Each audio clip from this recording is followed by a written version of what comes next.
All right, good evening, everyone. Thanks for joining the live stream. And tonight we're going to talk about cheap and easy ways that you can make your kitchen more functional. So let's get into it tonight. All right. Make sure that you leave a comment in the chat feed as we get going. I'm going to do something a little different in this live stream. After this goes live, I'm going to cut this up and make a video out of it that I can put on the channel that's a little bit shorter than the live stream.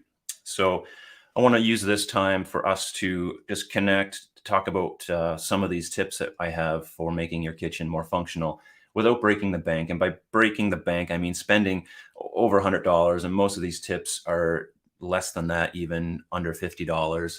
And one of them doesn't cost anything. So we want to go through those first. And just to get an idea that you don't have to spend a ton of money to have a functional kitchen or a more functional kitchen.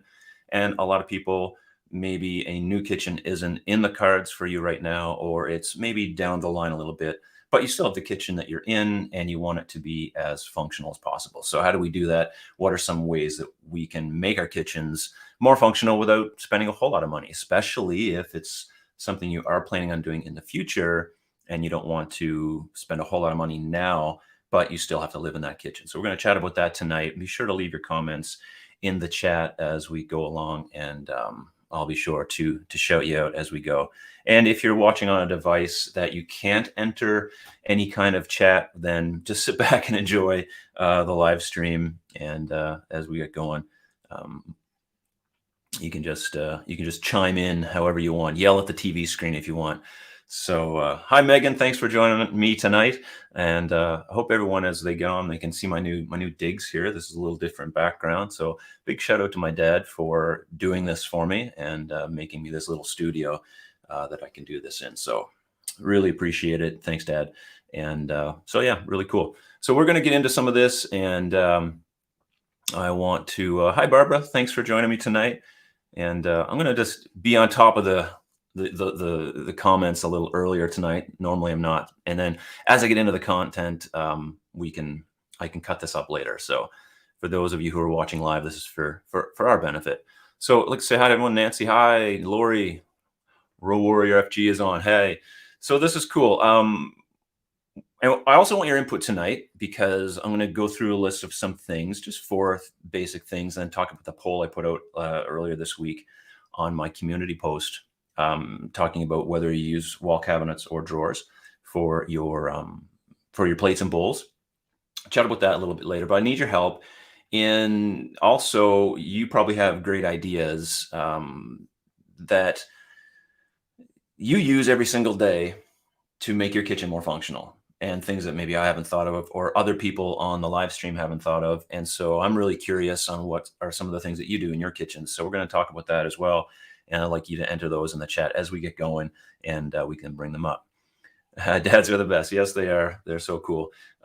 So couldn't have done it without my dad. And nice studio. Hi from Florida. Hey, Terry Joe Scott. That's really cool. Thanks for joining from Florida. And I hope the weather is nicer there than it is here tonight. Though it's not too bad. It's only 0 degrees with a little bit of snow on the ground. Not too bad. And I can live with that. Let's jump into the first one real quick here. And so these are 4 or 5. I got 4 tips basically, and then we'll talk about the last one.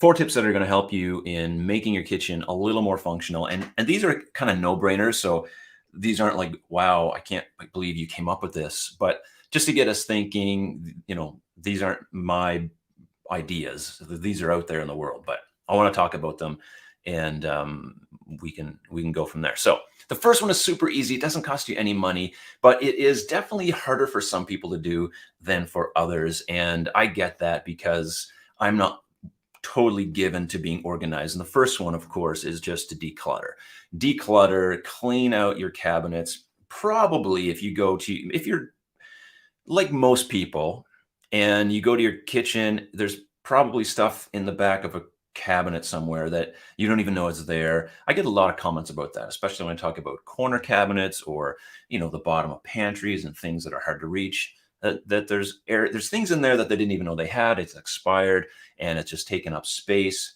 and things get thrown in there. And so decluttering, cleaning, basically, just getting rid of all that stuff is actually a pretty difficult task for some people, and for other people, it's basically an everyday kind of way of life.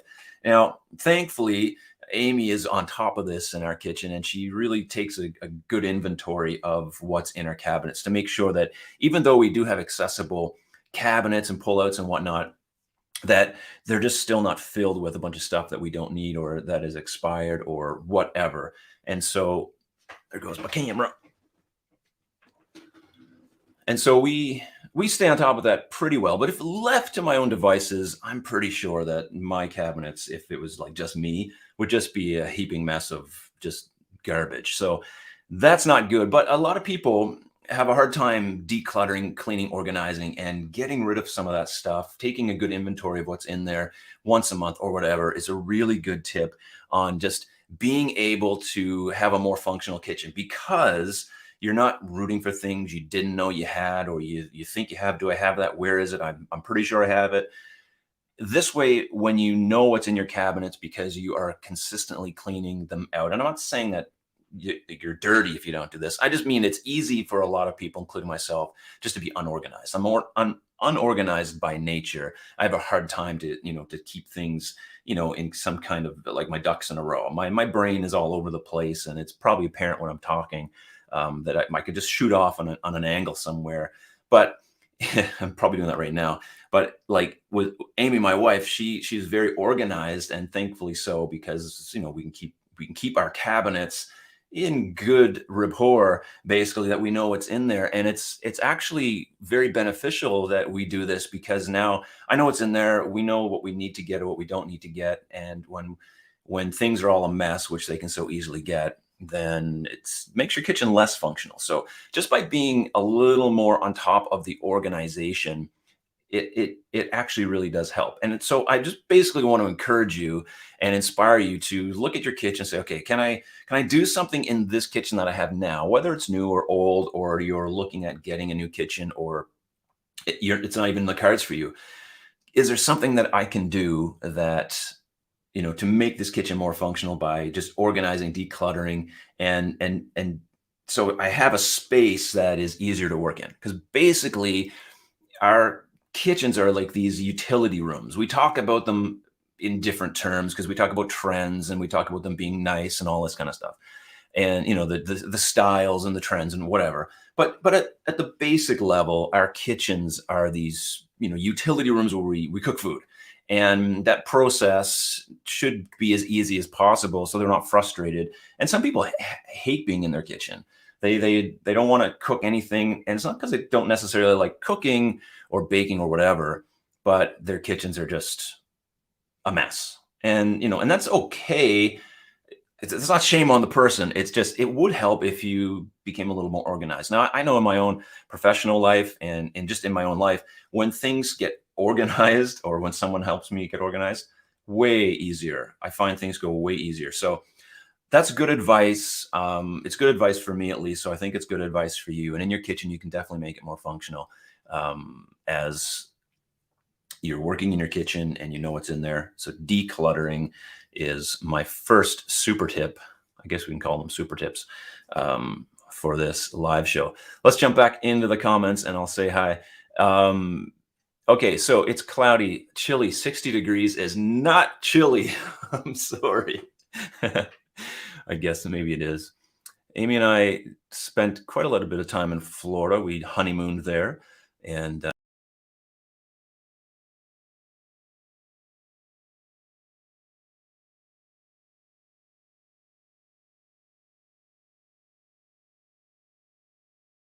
yeah, I don't know what I did. Hey, I hit a button and I did something. But Amy and I honeymooned in Florida, and we did our 10-year anniversary in Florida, and we took the kids to Florida, and we used to go visit my parents in Florida, and we had a lot of time in Florida.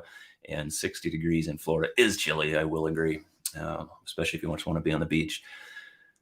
Barbara, let me just bring up your comment. We'll read it. Saying, planning a remodel, but galley style, not enough room for an island. I'm planning to explore a movable island cart. We're going to talk about that in a few minutes, actually. So we will definitely get there, because that's definitely one. Hi, Matthew. Thanks for joining me tonight, and everyone on the live stream. Darlene is saying, hit that like button when you come in the door. I can agree with that. Thanks, Darlene. You're very, uh, you're always on top of the like button game, and I appreciate it. All right. Loving the basement studio. Thank you. Um, yeah, the black floor choice. I had to do something. This is actually a crawl space, believe it or not. We dug it too deep by accident. So, this is what it is. It helps. It at least the rest of my house can be used while I'm doing the live stream, because normally everyone else is like, we can't go to the bathroom, we can't do anything else, and this helps out. So, yeah, Nancy's saying, hi, Nancy, best advice ever. So, or best advice here so far. I think you're talking about what I just said, but I just believe that it's very true. You can keep things organized. You will be happy that you did. Thanks, Matthew. I have a plethora of, thank you for the word plethora. I love that one. And I have some knowledge. I'm always learning. I learned from a lot of people. So yeah, I hope I know something about kitchens. And anyway, there's a limit to everything, but I've had a long career, and I appreciate it. All right, here's the second one, and this ties into the first one. I guess the rest of them all tie into this one, because if you can get the first one right, how do you do that? One, yes, I can clean, but how do I make sure that things don't go back in the way that they came out? And the rest of these will kind of help us do that, because I have a junk drawer. I know I talked about it in a video before, and I showed my junk drawer, and I clean that out quite frequently. But the fact is, it becomes the junk drawer again. It looks just as horrible in about 2 weeks, or probably less than that. Like right now, it's a complete mess. You can barely open it, and like you got to stuff it down and push it in. And that's the point of a junk drawer's journey, when it's like, oh, I got to do something about this. When you're like pushing the things down, and the other thing that it's time to clean out your junk drawer is when you open the cabinet underneath and stuff from the drawer has like spilled out in behind down into the cabinet. That's a telltale sign that it's time to clean your junk drawer. So, off on a tangent, but how do we make sure that it doesn't go back in the way that it came in? And this is the best way. Bins, bins, bins. Get yourself some bins. You can go to Walmart, you can go to the Dollarama, dollar store, Dollar Tree, whatever the name of the dollar store is in your town.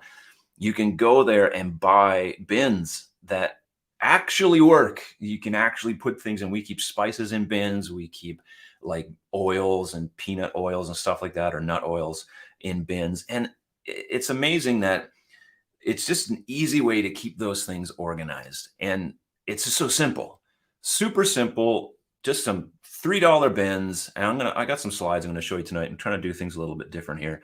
We'll get in, because on Amazon, you can go on there. So I brought up a bunch of things on Amazon that we can kind of have a look at as we get into talking about these. And hey, why don't we just do that right now? We'll bring up these.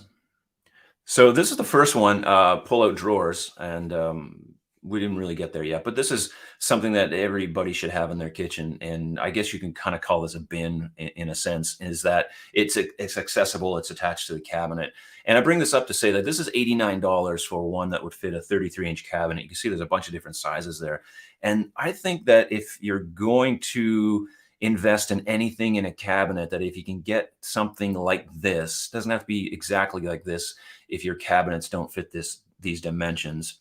But if you can put something like this in your kitchen, in a cabinet that's hard to reach or that's unorganized, because base cabinets especially can be unorganized because they're a nuisance to get into.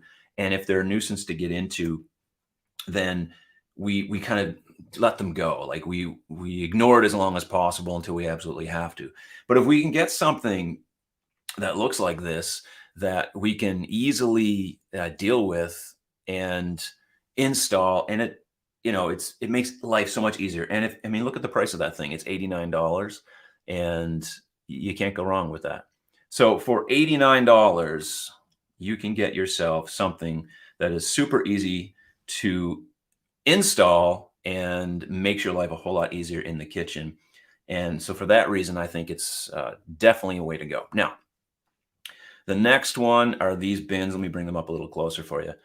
These, again, just simple bins. These are $49. So like, we're not breaking the bank. easy to install. These are even easier to install. You don't need to have a particular size cabinet, though they come in different widths. And for that kind of price, again, you don't have to buy this on Amazon. You can get these at Home Depot or Lowe's or wherever, or Rona or whatever the local hardware store is.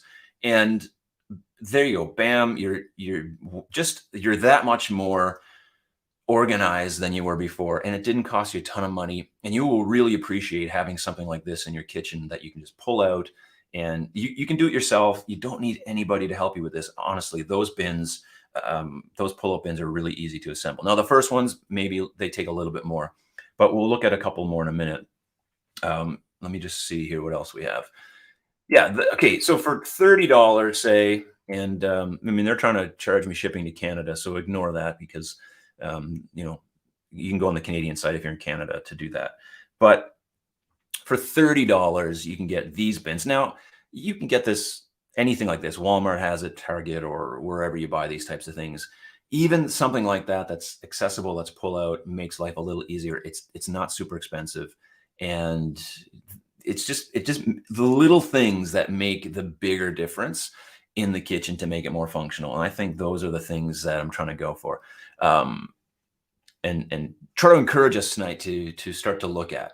Now, you don't have to go fill your cabinets with all of this stuff. Even a couple simple pullouts in your kitchen will make a world of difference in helping you to stay decluttered, helping you to be more functional and not break the bank.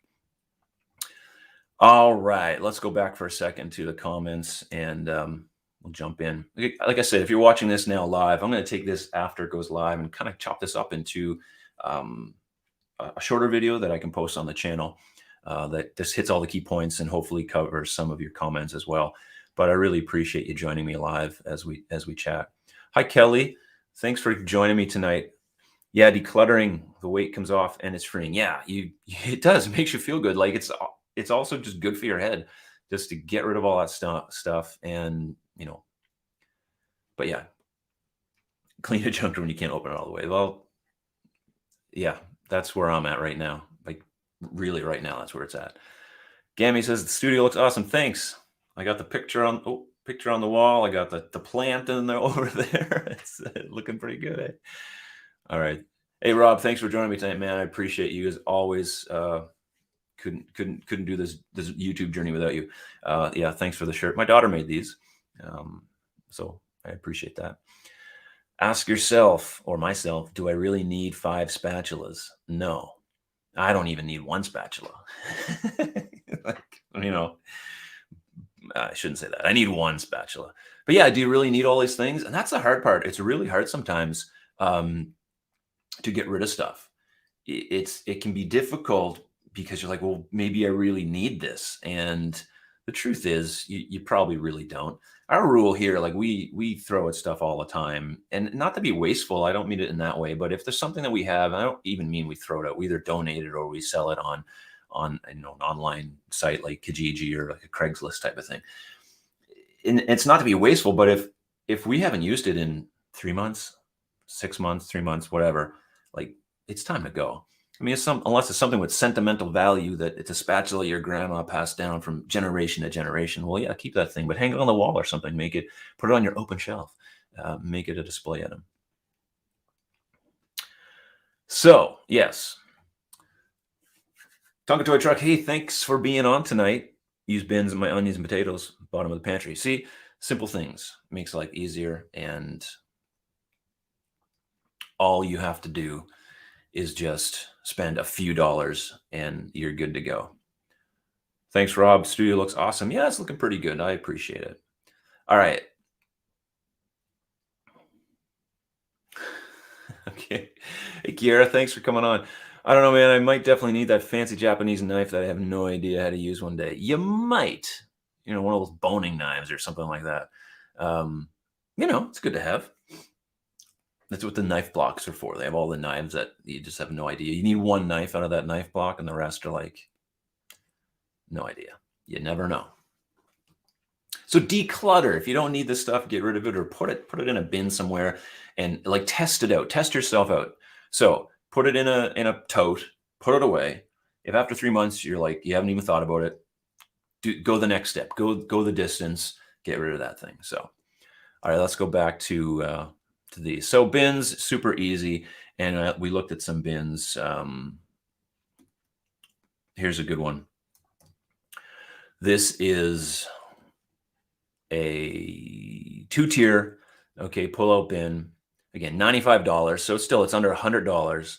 And these are really great. Two-tier, super easy to install. These install on the bottom of the cabinet. So there's no messing around. They don't have to be the exact width per se. And 4 screws, you're done. It just doesn't get any easier than that. And so those are the things I'm talking about, just help the functionality in our kitchens be that much better. The next one was this, labels. I'm not a label person. I like, I can see that it's peanut butter. I don't need to put a label on that. But a lot of people really find labels beneficial. And so this is what I'm saying. If labels help you, then go and get yourself some labels and start labeling stuff if it's going to help make your kitchen that much more functional. And that's the whole purpose. Now, I'm not given to labels, and I would just find that more of a nuisance, but a lot of people would be definitely on board with getting labels. And again, you can buy labels anywhere they sell labels, which is Amazon. Here's a bunch of bins. Let's go to the labels for a second. Um, you know, $12, you can get 252 labels that just say everything from gluten-free pasta to, whatever, chickpeas. So these are just some of the things that you can do to make your kitchen just a little bit more easier to use, easier to access, that you know where everything is. And you can get those clear bins that you put your pastas in and all that stuff. Now, for us, we don't buy enough like in bulk. We're not bulk buyers. But if you are into buying in bulk, then you need to and you have those types of bins that you store stuff in, having labels on them. Obviously, if you're into that, you probably know this already. But I just want to encourage you that if labels are going to help you, get some labels on those things. And there you go.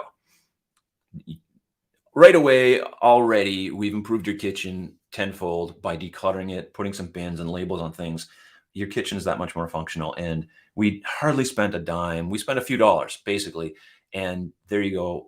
Like, you just have a more functional kitchen. And that is really my mission, is to help people have functional kitchens, not only in the design, but in the way that we approach the kitchen and how we work in the kitchen. And that leads us into design, but it's not the only way, because a lot of people are stuck in kitchens that aren't designed, very, they're not laid off well in terms of how they should function, or the triangle or whatever, but they still can be functional. And these are some ways that we can help do that. All right, before we go on to the next one, let's go back to these. All right. Mark Monroe. Hey, Mark. I went to school with Mark Monroe.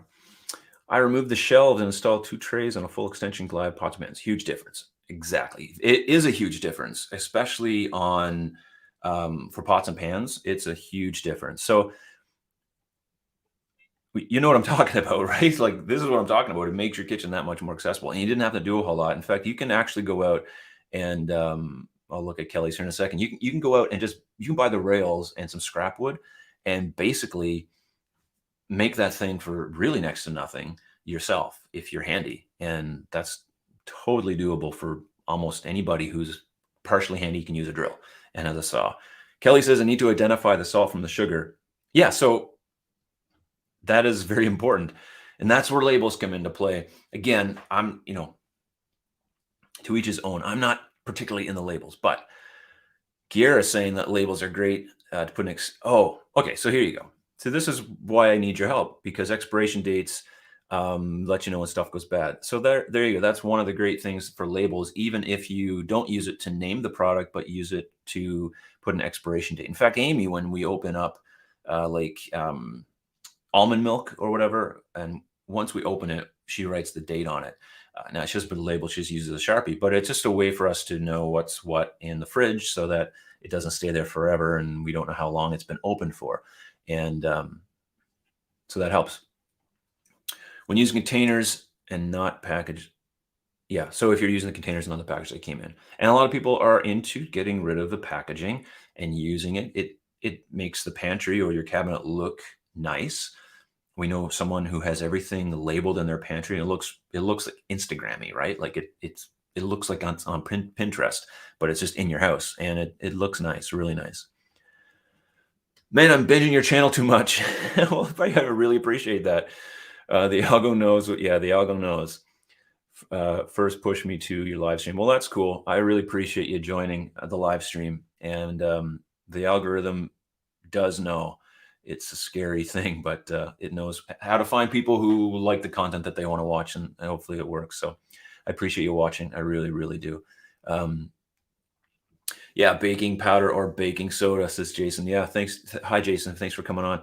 Um, you don't want to get that mixed up, especially if you're trying to do a science experiment with a bunch of grade fives and a volcano. It helps it either go bang or not. Hi, Claudia. Thanks for joining me tonight. We went with pullouts in the magic corner after seeing your video on corners. Amazing difference. Yeah. The magic corner, if you're going to, I don't like corners. I don't like them at all. So if you're going to have a corner and you have I think the blind corner is actually probably the best corner to have if you're going to have a magic corner in it, because those things are really awesome. And I'm glad that you got those because they do make a difference. And that's what I'm talking about. So that's cool. I assume that and those magic corners, there's all kinds of different ones you can get now. Like when I first seen them back in, a few years ago now, quite a few years ago, they just had one type, but there's all kinds of different types you can get, different tier levels, and they're pricey, but they're definitely worth it.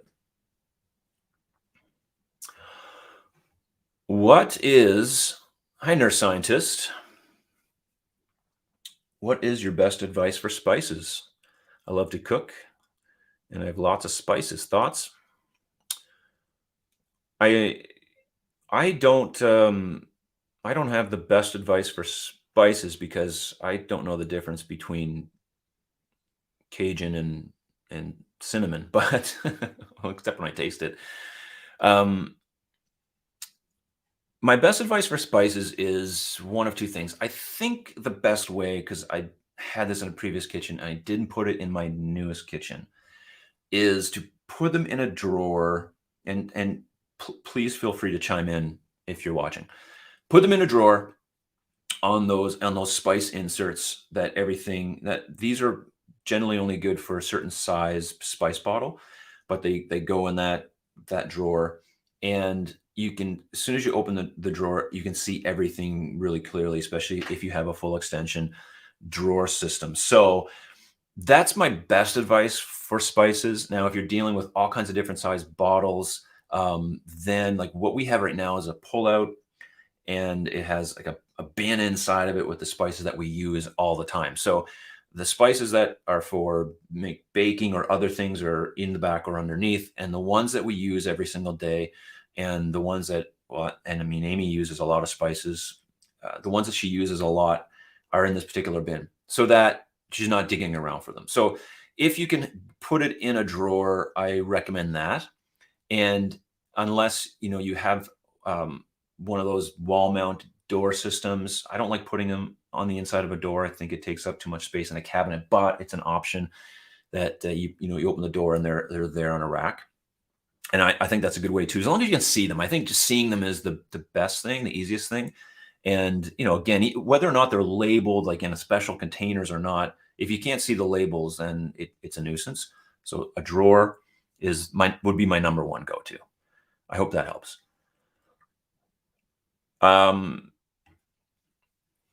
Hey, Matthew, thanks for joining me tonight. You're only a little bit late. It's all good. So if not drawers, should the bottom cabinets be pullouts realistically? Yeah. Yeah. In my video coming out on Saturday, I'm talking about what I love and hate about my kitchen. And so it's a little bit of a kitchen tour of my kitchen right now. And that's one of the things. I have a cabinet that has two doors and pullouts in it. And it works great, but it could have just been drawers. But if you want to break up the look of your kitchen, then you could do it that way. But if you're going to have doors on the bottom, unless it's for something specific that doesn't need to be on a pullout, then yeah, maybe. But I always, always, always, always suggest having pullouts. Hey, Kurt. I appreciate you being on. Thank you. Off topic, but is your design service free? How does it work? Okay, I will talk about that. My design service isn't free. Um, it is $247 US, and basically you send me your information, your floor plan, if it's a new build or if you draw it up yourself. You send me your information, some pictures help, and just all your wish list basically of what you want in your kitchen. And I design it. And well, basically we design it. We go back and forth. I do a first draft, send it back to you. You like something, you don't like something, we make changes. And we do that process until we get the kitchen that you're looking for. That's basically the process. And it's it's been very busy the last little while. So doing this I've been doing this full time now. um, I quit my job. I left my job. I don't like saying I quit because I didn't quit my job, but I did. I left my job as a school teacher, and I'm putting every bit of emphasis into this channel and to my online design service. So it's 100% of my time is put into this and that design thing. I do both of these every single day. And so yeah, that's what it is. Send me your stuff. I send you drawings, first draft. I go back and forth till you get it all done. Then basically what you get is a 3D rendering, a bunch of 3D pictures, however many angles you want, of your kitchen, and a floor plan with your measurements that you can use for an installer to install off of, or go to IKEA, or whatever. So I think that helps. If you want to know more, you can email me. We can chat about it. But yeah, but it's not free. Hello, Y Hawkins. Thanks so much for being on. We just ordered granite countertops, solid granite backsplash. What are the disadvantages that we might not be aware of in this selection? You know what? Granite's a great way to go. I'm assuming it's pre-sealed. It's probably pre-sealed from the factory, from the fabricator. That'd be the only question to ask. And other than that, clean spills when they spill. Use a cutting board when you're cutting on it. It should last you a very long, long time. You might have to seal it once a year. If it's pre-sealed, some of them come 15 years that you don't have to do anything to them. So there's nothing that I would say you got to be really careful of. It's a great choice. Honestly, it's a great choice. So I don't think you're gonna regret that one. Hey, Aaron. Thank you for being here. We did some massive decluttering this past week and got rid of our cabinets and a wall. Well, that's more than decluttering. All right. The whole place is clutter free now. New cabs installed in less than a month. Woohoo. All right. That's awesome. So yeah, you definitely did some massive decluttering. It's called a renovation. That's exciting. I love taking down walls. I love the process. Client sent me that I'm working with right now. They're in the middle of one of my clients tearing out their kitchen, and it's walls and studs and bare floor and wires coming out of the wall, insulation hanging everywhere. And it looks a mess, but it's so fun because like this is going to be something really cool when it's all done. And I think it's cool because I helped get it to that mess, but really, really, really cool. Good for you. All right, let's go. Well, it's only a matter of time before I reach out for a new kitchen plan. Hey, Nancy. Well, you can reach out anytime for a new kitchen plan, and I can definitely help you with that. Let's look again back to here. So let's take labels away. So we can declutter, we can put the bins, we can put the pullouts, we can do all that stuff, but we put the labels. I put out a post earlier in the week, and I'm asking you, do you put your bowls in plates, in your dishes, in a wall cabinet or in a base drawer cabinet in drawers? And astoundingly, I wasn't surprised actually, but Wall cabinets came in at 83%. So 83% of the people, so over 420 people who voted, they said 83% of them said wall cabinets is where they keep their dishes. And not surprising. I kept my dishes in wall cabinets for years until we decided to make the move one day and put them in a drawer. And we never turned back. So that leaves us with 17% saying that they do put them in drawers. But here's the interesting thing is that most of the comments were people saying that they want to make the switch from wall cabinets to a drawer. So either they're in there right now, but in our renovation or whenever we are able to, we're going to put our dishes in a drawer. And I couldn't agree more. So I wanted to talk about that because one of the things we can do to help us be more functional in the kitchen is to move things around a little bit, change things up. And I don't mean you have to move everything around and so everything has a different place, because your kitchen has a flow and it's just by memory, you know where things are. And when that gets thrown off, it can be, it takes a little bit of getting used to. And when we moved from our old house to this house, we had this kitchen put in our old house. Right next to the range was a drawer bank, and that drawer bank had our spices and spatulas and stuff like that. Well, in this kitchen, it's a little different. It's not right next to it. It probably should be. Anyway, it's somewhere else because of just the way the space lines up to be. And for the longest time, I'm like going beside my range because I'm just used to that. My mind thinks it's there, and I haven't figured out that it's been moved. Well, when you move something from a wall cabinet to a drawer, it takes a little bit of getting used to because you keep going back to that wall cabinet. But putting things in drawers like that, especially heavier items, or if you're taking out a lot of plates at once, that is really beneficial. And I don't know why more people don't do it. If you have them in a drawer, you're not reaching. And what I wanted to get at is that reaching for things is not good. It's dangerous. That's why I don't like over the range microwaves. That's one of the reasons.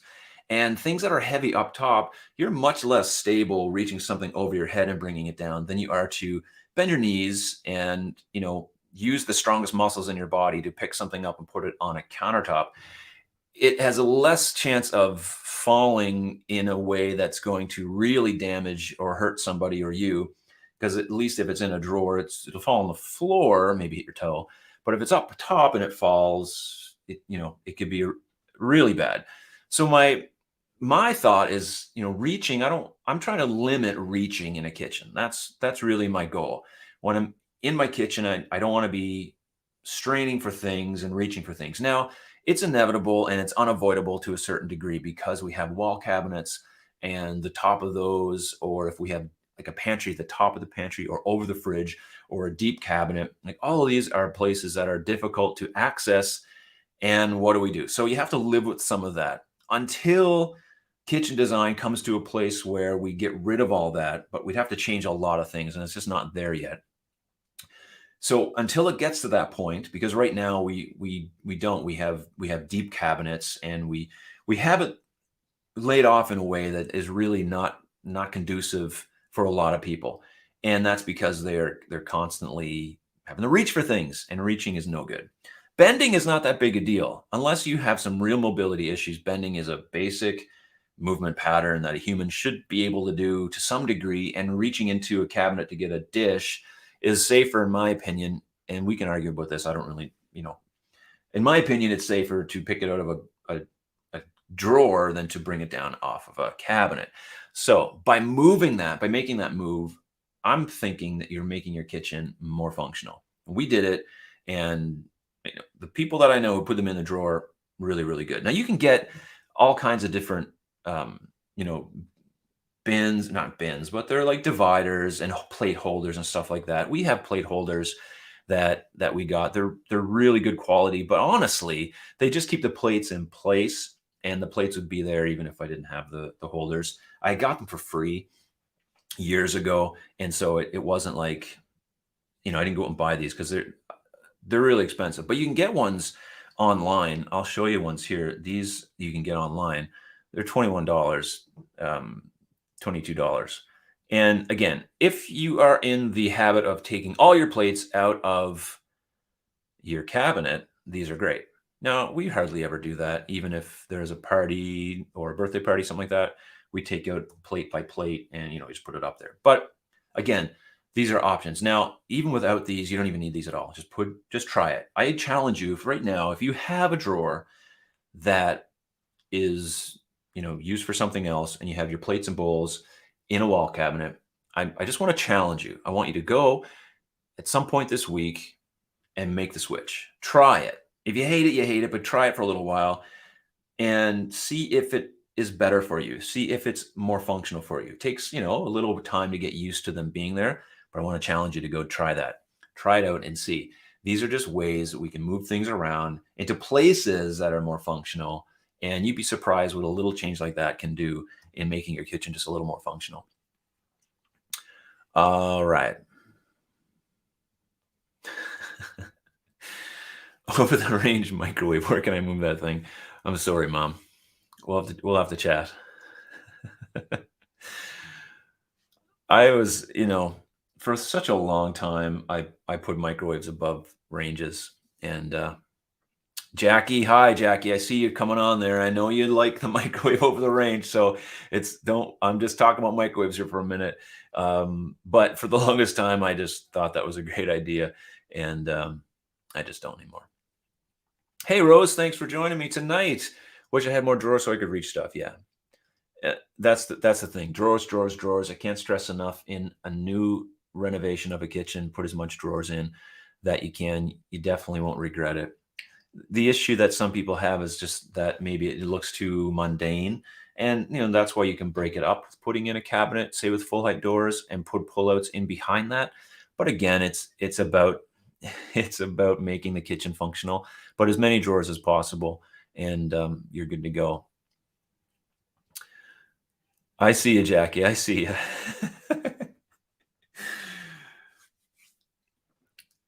And you know what? It's all good. If it works for you in the kitchen, it works. And that's the great thing. Like, some people love over the range microwaves, and that's fine. I just don't. And that's obviously because I talk about it on my channel. And I'm going to talk about it in my next video, Jackie. So stay tuned on Saturday. I'm taking you on a tour of my kitchen, the things I love and hate about my kitchen. I don't have a microwave of my range, but I am going to talk about that a little bit. I just put a little bit in there. What's up, Slick? Are you talking to me? Am I slick? I don't feel slick tonight.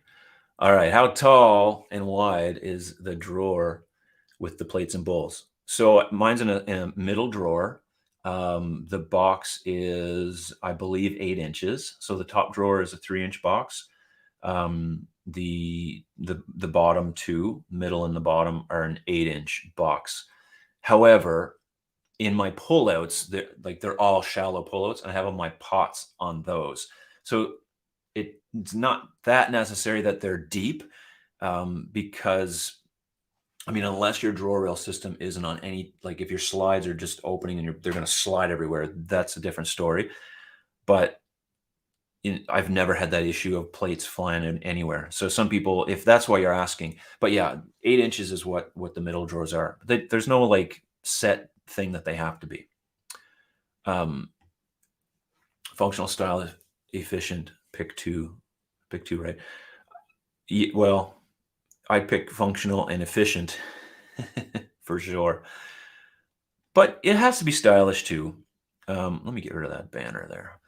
It's got to be stylish too. I understand that we want it to look nice, and that's fine. It's more than fine. It's part of what the kitchen is. It does need to look nice, and that's, I try to add some of that into my content of things that, can make the kitchen look, trendy or whatever, or colors that look nice. I'm no interior designer, that's obvious. But if you can get it functional and efficient first and then go for that, that'd be good. Alan just got off the phone with IKEA. Things are looking... IKEA made a no stock list for us. Oh my. Alan, this is an ongoing issue. Wow. IKEA is still... Depends on the IKEA that you go to. I was chatting with... or I wasn't chatting, but Jeff from Homestead Studios left a comment mentioning that in his town in Edmonton, They have lots of stock. You can go in and get a kitchen off the shelf. So it depends on the location, and you know, hopefully you'll get that sorted out sooner than later. But I do appreciate that you keep updating us, because it's one we're gonna have a little cake for you when this whole thing is completed, Alan. I'll have a cake here. I mean, I'm gonna eat it, but in your honor, I will have a cake. You just let me know when that kitchen's complete. Japandi, Japandi. I love the word Japandi. Is my current most like is my current most likely for my tiny new build. Well, so if you're putting in a tiny kitchen, should you go with Japandi? Japandi is a organic, natural style of design for people who don't know or have never heard what Japandi is. And I'm talking out of just research. I didn't. Japandi is a cross between this, Japanese style and a Scandinavian style, and so it's simplistic and minimalist, and uses a lot of natural woods and black and stuff like that. So I would say that the style Japandi is not necessary for tiny kitchen, but the minimalistic aspect of it would probably work really well in that kind of space. But it doesn't have to be Japandi per se. It can be anything as long as it's minimalistic. Um, but Ross, that's a good question, and thanks for being on. Hey, Karen. Good evening from BC. Time is it in BC? It's early. We're quite a few time zones apart. Totally different sides of the country, right? So thank you so much for being on, Karen. I appreciate it. So I was talking about these wall cabinet issues, and reaching is bad. I want to know what your ideas are. Let me know, what are some things that we can do to make the kitchen a little more functional, and we'll chat about this in the comments for a little while, because I am curious as well, because a lot of times I get a lot of good information from you, the viewer, who in your kitchen you're like, well, I do this, and I never thought about it, or someone never thought about it. And these are things that really help. So, you know what I think? I think you should all get pullouts. 446. Oh, it's early there. I think you should get pullouts in everywhere that you can. And hey, let's go back. Here's a couple other things that we can do to make our kitchens a little more functional. Let's have a look at this for a second. This, and from an earlier comment, I think Barbara was the one who mentioned this. This is just a cart. You can get these on wheels. You've seen these before. You can get them at IKEA. You can get them on Amazon. You can get them at Walmart or wherever. And so this is a little more expensive, $150 for this particular one, and you can get other sizes there, all kinds of different sizes online, and they vary in price. Now, this particular one holds 100 pounds on the top, 1550 on each shelf, which is a fair bit of weight for anything you're going to put on there. Obviously, it's not going to be your main storage area, but the point is that you can get stuff that works for your kitchen. So that's just another thing that you can go out and purchase and put in your kitchen, especially the ones on wheels. And I've seen that in the comments before, and a lot of people comment on the channel, and in the wherever, where I forget the video, but when we're talking about islands, and they buy these things, they slide up against the wall. I've designed islands that are on casters, locking casters that move against a wall when they need to, and they can slide out when you need to use them. And it's just another way to get counter space and more storage, but it doesn't fit in the kitchen all the time. It has to go somewhere else. So kitchens that are tiny, kitchens that are, narrow galley style kitchens, but you have to have a little bit more room. These are great things to get. And I think if you go and looking for those are really handy. So these are just, again, just easy ways that we can make the kitchen as functional as possible without going crazy and overboard. And really, even a couple of these things will really help. But did you get my challenge? Are you going to go and take your cabinets, and are you going to take your wall cabinet, empty all the bowls and plates out of there, and put them in a drawer? That's what I want to know. And I want you to do that. Do that. I like wall oven someday.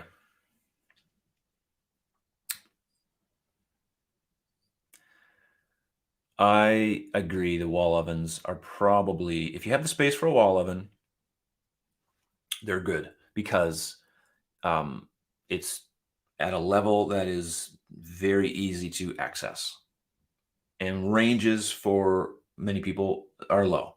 And we have one of those double ranges. So the top is a smaller oven, and then the bottom is a separate larger oven. We honestly hardly ever use um, the bottom oven, like once a year for doing a turkey, but we always use the top oven section, which is really just at countertop height. It's right there.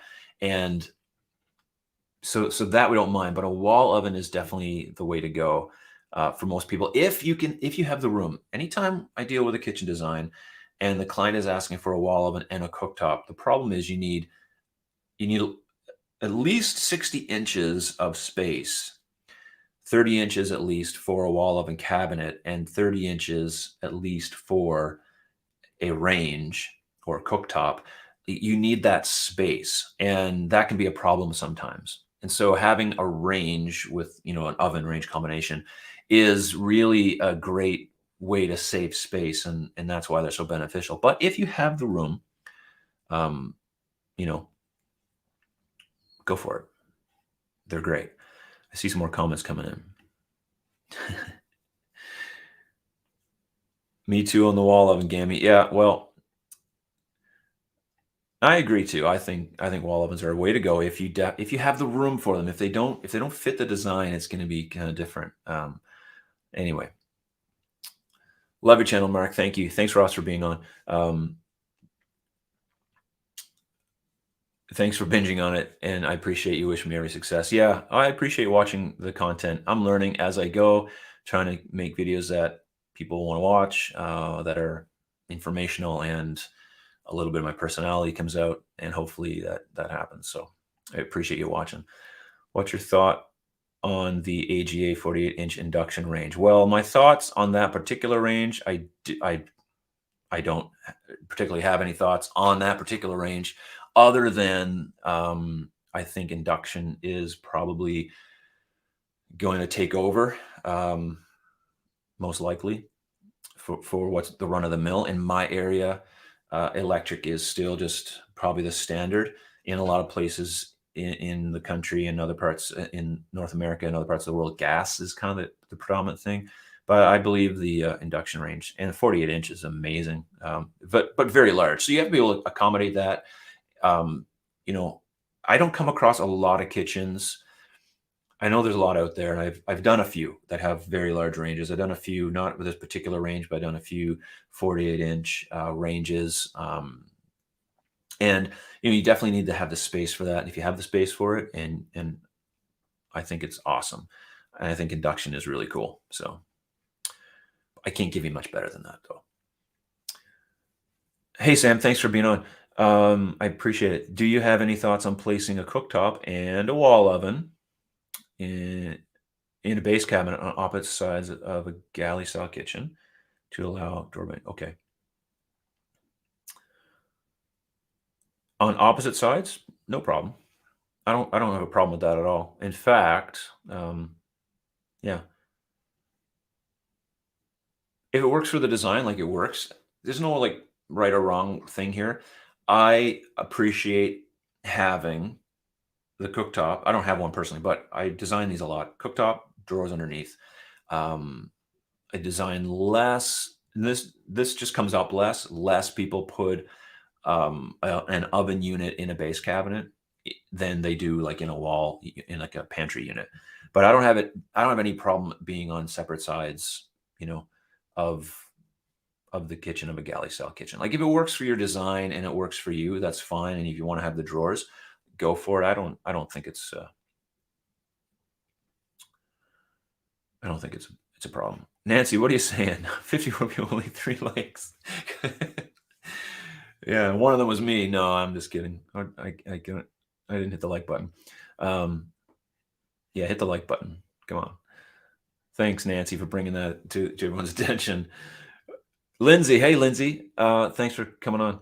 When I designed our new kitchen, I put all our plates and bowls in drawers, and I put those drawers near our dishwasher. Yeah, right.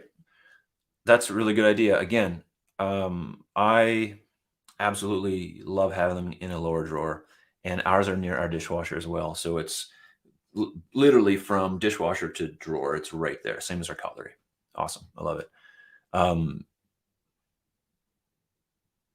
okay, so oh, separate drawer and a drawer.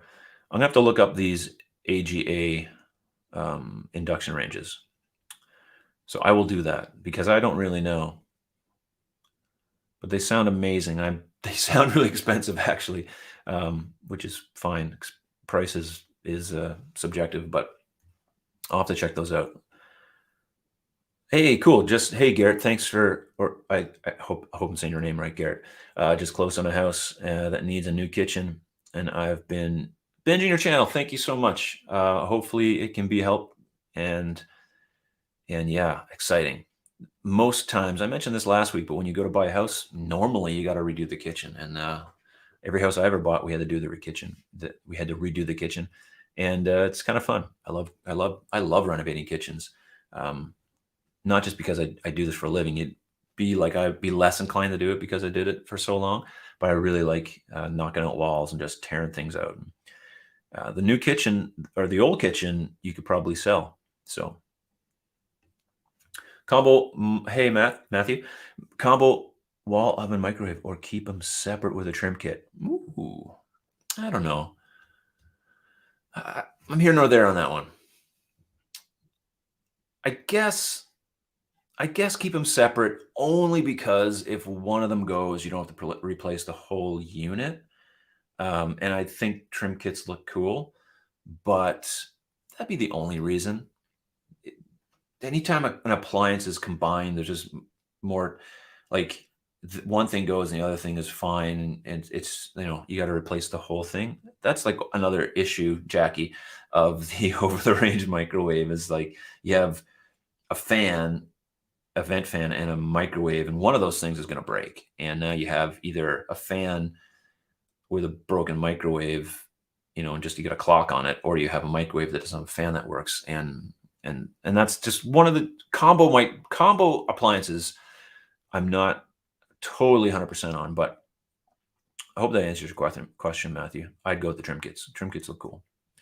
But I guess you can put a trim kit on a double, like one of those two. But I think you know what I'm saying. Hi, Barbara. Again, I would put dishes in a lower drawer, but the only drawer space I have is pull out behind a door. Currently, dishes in wall cabinet where I remove the doors. My version of open shelving. Yeah, well, I mean, again, it's like what you do in your kitchen to make it functional, and if that's what you have to do to make it functional, like that's what you have to do, and if it works for you, and if opening a door, that one drawer space isn't conducive, then it's not conducive, and so it's doing the things in your kitchen that do make it so that you can use it very, easily. And that's the whole point. And that's what I'm trying to get at. All right. Hey, Jason. I see you, Jackie. I hear that polished tile in the kitchen is dangerous. Polished tile? You mean backsplash or countertop or flooring? If you mean flooring, probably polished tile might be slippery. Just specify what you mean. Um, I am a fan. Okay, if we're talking about flooring, I'll just keep going on this for a sec. If you're talking about flooring, I like hardwood in my kitchen, and before that, we had like an engineered hardwood laminate floor, basically. Um, so I just think tiles are less forgiving and cold unless you have some kind of heating mesh in them. That's just me, but if they're polished and they're slippery, I don't think that would be a good idea. But now if you're talking about backsplash, that's a different thing altogether. So just let me know. Hi, Eva. Where are you watching from, Eva? Let me know. Hey, Robert, thanks for being on. What are your thoughts on putting a cabinet over the sink and window?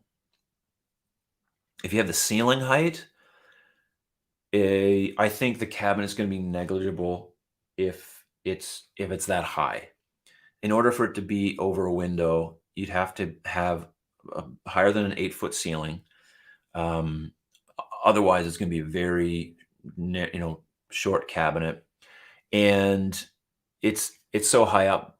Well, I guess what comes to my head is like, why? What's gonna be up there that I'm gonna access? Now, if it's for extra space, for extra stuff that you don't use every day, obviously, or you need to get, a ladder to get on, I don't have a problem with that. So, and, I've seen them before, and I've actually designed them before. I did one last year for a client, but they had 10-foot ceilings. We went up across the window, and it looks beautiful. It looks nice. It's a great big kitchen, but what whatever's up there, you can basically so just say goodbye to it. You're never going to get up there. I think that's my opinion. But you can, as far as the look goes, if you're spending the money on the look, no problem. I think it looks great. And that's like that can be part of it. You're obviously that's a part of your kitchen that you're not going to access, all the time.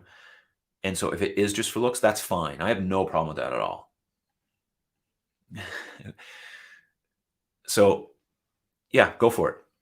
I'm okay with that.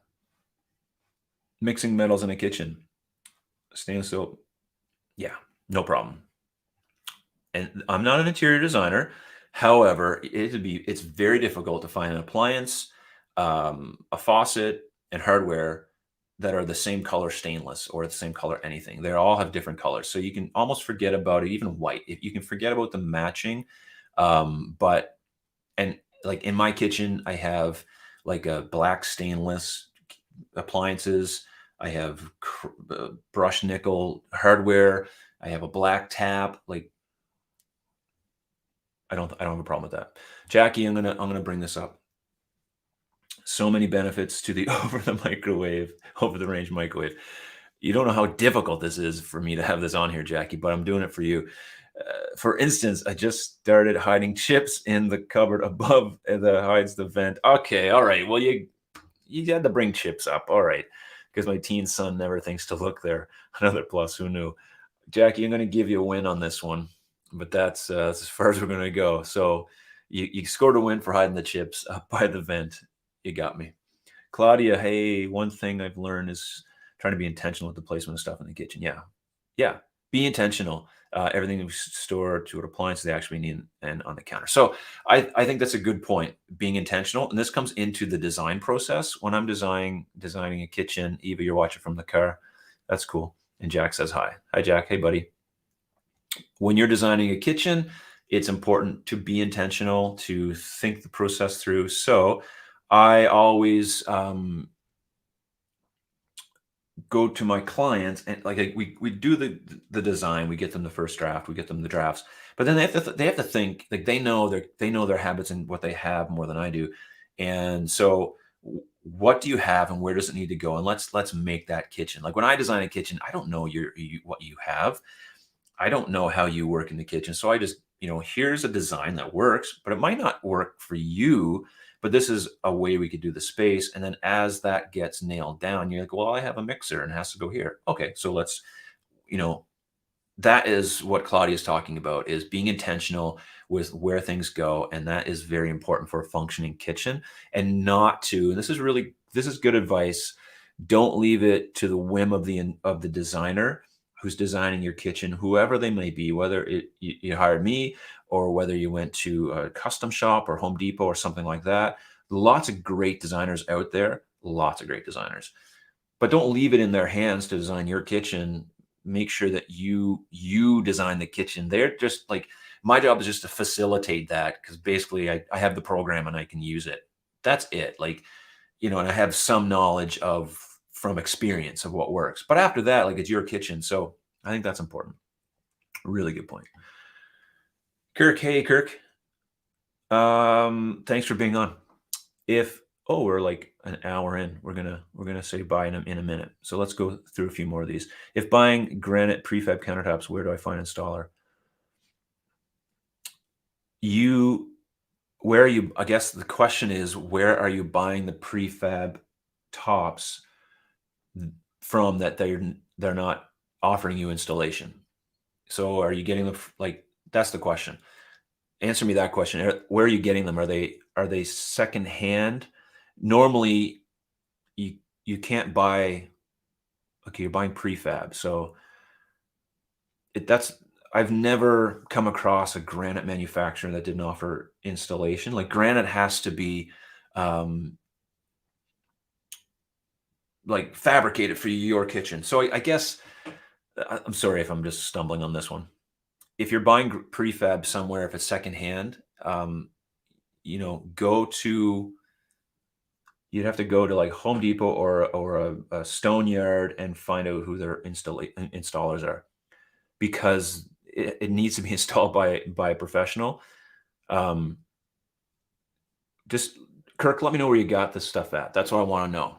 If you let me know where you got it, and then maybe I can help you out a little bit more on my answer. Let's keep going here, and we'll wait for Kirk to get back to me on that. Oh, there goes my camera again. Oh, we'll get it. All right. All right, Lindsay B, the microwave fans are terrible. Also, much nicer not to have reaching over while cooking to reheat their coffee. Yeah, there you go. But mostly the issue is microwave vents just don't work. I agree. And most times people do not vent them outside. And one of the benefits of an OTR is that you can put it anywhere in the kitchen, doesn't have to be on an outside wall because it circulates. Now, other fans do, but when you buy a fan, a vent hood, normally it gets vented. And a lot of times with a microwave, a lot of times, not all the time, but a lot of times it doesn't. And that's a real problem. So I agree with you there. Thoughts on workstation sinks? I love them. That's my thoughts. I think you should get one and send me a picture of it because I think they're so cool. You get all the trinkets and the doodads and the things. I think they look awesome. Yeah, no problem on those. Just get a good quality one, whatever you get, because you can get them in stainless. You can get them in fire clay. You can get them in like those granite, sill granite types. Really cool. I love those things. I'll double down on that workstation sink question. Yeah. Well, that's my thoughts. Uh, that's my thoughts. I think they're amazing, and they're only going to become more and more popular um, because they're just. I don't know if they're any more particularly functional in a sense. I think the really big ones. I have a client who has a 54-inch, and man, that thing is beautiful.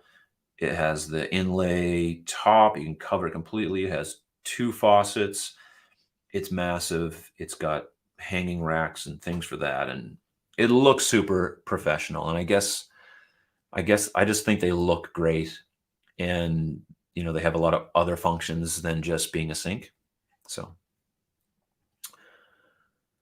Mark's the reason I got a workstation single basin sink. He has a couple of great videos about choosing sink. Well, yeah. Thanks, Aaron. Well, that's cool. I'm glad that video helped, and I'm glad that you like your sink because I do think they're quite awesome. And I had a workstation sink years ago before they were called workstation sinks, and it didn't look like the ones that they have now, but it had all the same like ideas that come with it. I think it was like a precursor to what the workstation sink was going to be, and I thought it was great. But I didn't necessarily use all the cutting boards and all that stuff. They got like tucked away, but the new ones today look so amazing. So I would probably consider putting one in my own kitchen if I was going to do it again. But how about my sink at Costco? There you go. Eisman57, thanks for the super chat. I really appreciate it. Thanks for being on and watching. Thanks, Mark. I really appreciate your thoughts on wall oven combos. I've been shopping for a combo unit. Never considered the cost of replacing both. Yeah, one fails. Well, I might have saved you from a mistake. They may last forever, but here's the thing with appliances these days: they're built for obsolescence, and those things, appliances, are so scary. You remember? I mean, I'm in my 40s, and like my mother had her washer and dryer since I was a kid, and it worked for 30 years, and it's just so much different today. So I appreciate the super chat, but yeah, it's true. Getting combo appliances can be an issue. So I tend to be a little bit scared of them. Lindsay, we put I'm a workstation sink. Love it. Yeah, I'm glad you love it. They're so cool.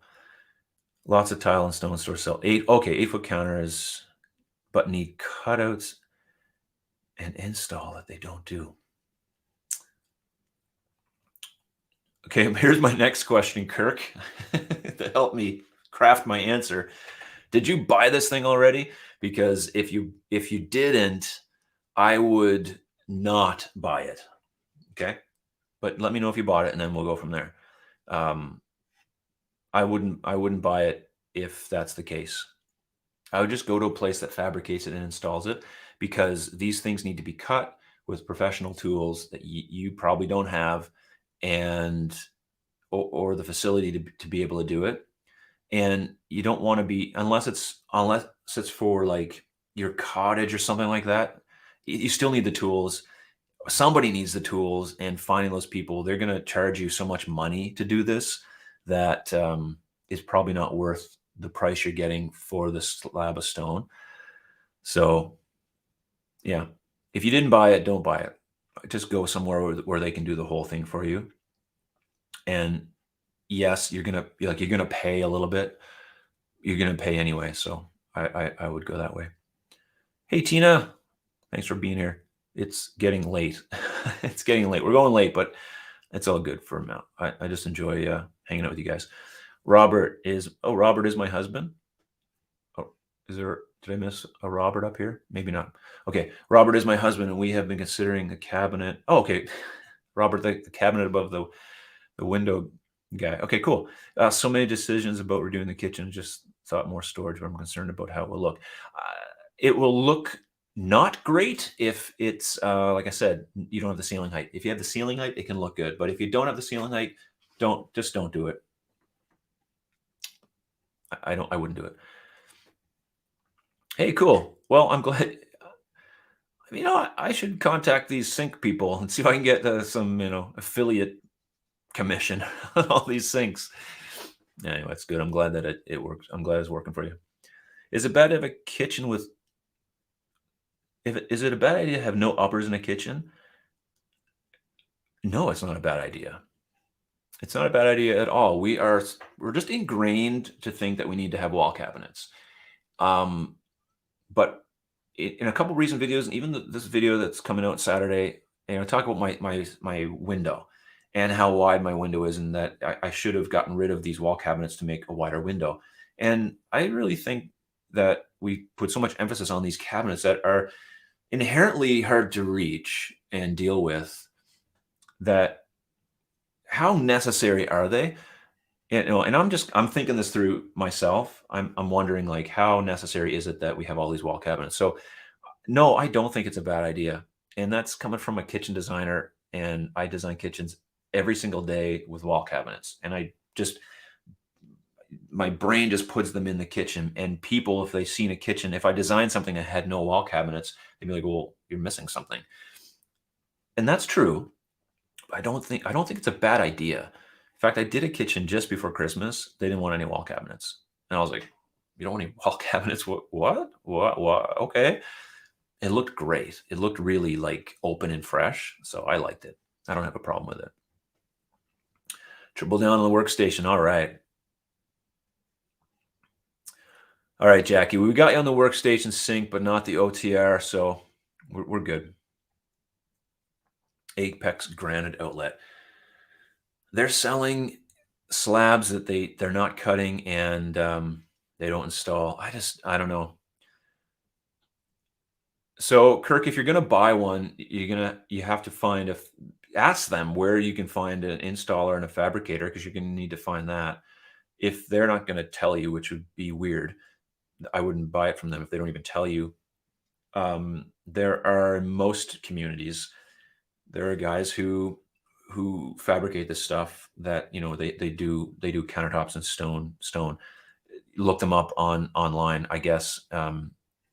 Google them for your area to find out where they're at, or go to like Home Depot or stores like that and find out from them. See, normally they use like a big manufacturing company. Like if they're buying Caesar stone, they might be using Cosentino, and they're providing the fabrication facilities. They're never going to touch your top. There's no chance. They're only going to touch at the tops that they sell. So you can kind of run into an issue. So I wouldn't buy it. Hey, Sanjeev, thanks for being on. I appreciate it. And prefab countertops usually come with one straight piece. So you have to hire someone who's yeah, and that's the thing. Like it can be difficult to find that someone who's qualified. And like I said, most fabrication facilities are like they're hooked up to a dealer, and so the trade-off is like we're selling the product and you're installing it, and that's like you're not going to install someone else's product, and that can be a problem. We used to never, like when I was working in the industry, like in a brick and mortar building, we would never touch someone else's material. Never. Like if we messed it up, like that's on us now to deal with. And so it just would never happen. So hey, thanks, Jackie. Appreciate you being on. Definitely catch you next time. Thank you. We're all going to go here in a second. Just want to say thanks to Kurt for the super chat. I really appreciate it. Thank you so much, Kurt. And if I miss anybody along the way, I apologize. And I try to get as many comments as possible because I like hanging out with you guys. It's really cool. Good night from Barbados. Hey, Lavir, I think I'm saying that right. Thanks for being on tonight. I really appreciate it. Okay, one last thing. What do you think is the best storage option for spices in the kitchen? Drawers, pullouts. I mentioned this a little bit earlier. I think drawers is the best. Drawers with those angled, bin or not bins, but the insert that you can see everything. You pull out, everything's right there. Pick what you want and go. As long as you can see the labels, I think that's the best way to go. Everyone, thanks so much for being on tonight. I really appreciate it. What do I want to say? Hit the like button for me. That would be great.